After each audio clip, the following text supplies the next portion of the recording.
السلام علیکم۔ بچپن کا ایک واقعہ ابھی تک یاد ہے۔ محلے میں کسی خاتون کا انتقال ہو گیا۔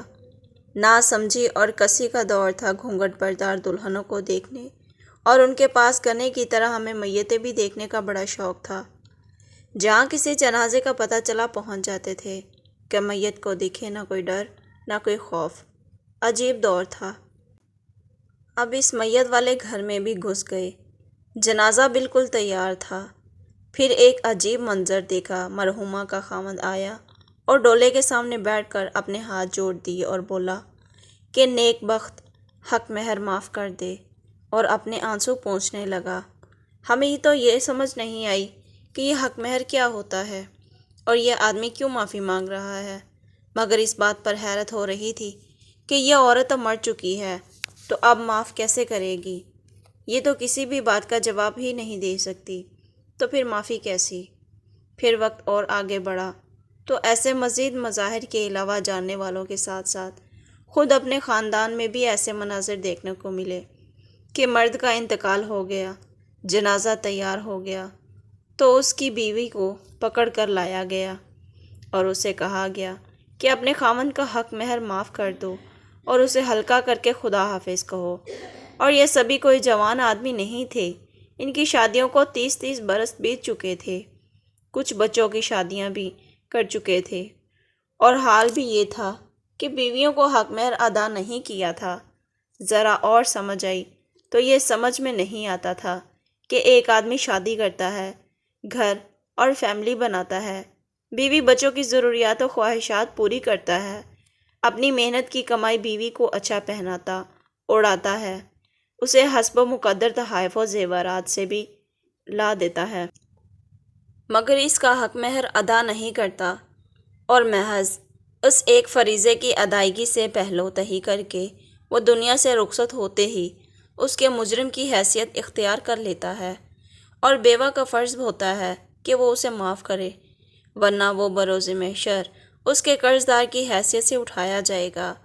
پھر یہی وجہ سمجھ میں آئی کہ ہمارے معاشرے میں کسی بھی عورت کا شوہر اپنا حق مہر طلب کرنا کسی گناہ یا گالی سے کم نہیں سمجھتا تھا، اور فرض کر لیا گیا ہے کہ حق مہر کی ادائیگی صرف طلاق ہی کی صورت میں ضروری ہے، اور اگر عورت نے خلا لی ہے تو پھر اتنا تکلف بھی نہیں۔ حق مہر کی رقم اگر متصور کیا جاتا ہے، یا پھر بعض والدین اپنی بیٹی کے تحفظ کی خاطر اتنی بھاری رقم حق مہر میں لکھوا دیتے ہیں کہ مرد کے لیے اپنی ذمہ داریوں سے نبرد آزما ہوتے ہوئے اضافی رقم مہیا کرنا ممکن ہی نہیں ہو پاتا، اور کہیں تو اس بارے میں سوچا ہی نہیں جاتا، اور مشاہدے میں آتا ہے کہ ازدواجی زندگی اگر تلخیوں اور ناچاکیوں کا شکار ہو جائے تو بعض شاطر مرد جان بوجھ کر ایسے حالات پیدا کر دیتے ہیں کہ عورت عاجز آ کر خلا لینے پر مجبور ہو جائے تاکہ یہ حق مہر کی ادائیگی سے بچ جائیں۔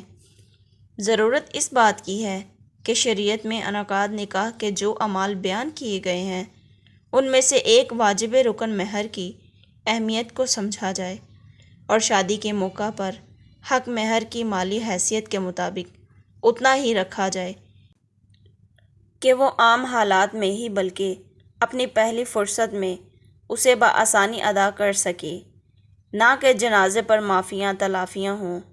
اور یہ اتنا کم بھی نہیں ہونا چاہیے کہ طلاق عورت کو کسی حلوے کی طرح تھالی میں رکھ کر ملے۔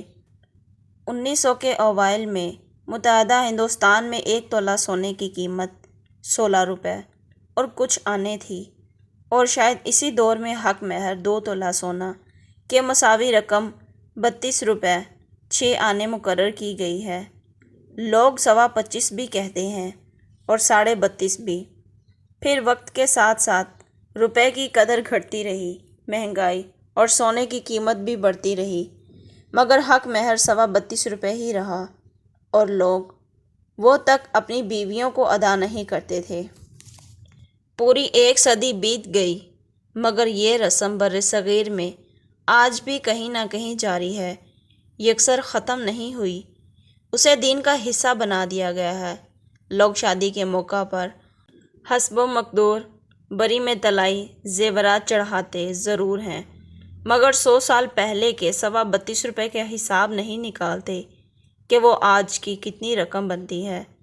شریعت نے مرد پر عورت کا یہ حق اسے عزت اور تحفظ دینے کے لیے رکھا ہے، نہ کہ اسے 32.25 روپے میں 2 کوڑی کا کر کے رکھنے کے لیے۔ کم از کم مہر فاطمی کو ہی مثال بنا لیا جاتا، جو کہ 500 درہم تھا۔ 32.25 روپے کا سحر آج بھی بہت سو کے سر پر سوار ہے، ٹوٹ کے نہیں دے رہا۔ امید کرتی ہوں ناظرین آپ کو یہ میری سٹوری بہت اچھی لگی ہوگی، تو پلیز میرے چینل کو لائک اور سبسکرائب کریں اور ساتھ ہی لگے بیل آئیکن کو ضرور دبائیں تاکہ میری آنے والی ایسی ویڈیوز آپ تک پہنچتی رہیں۔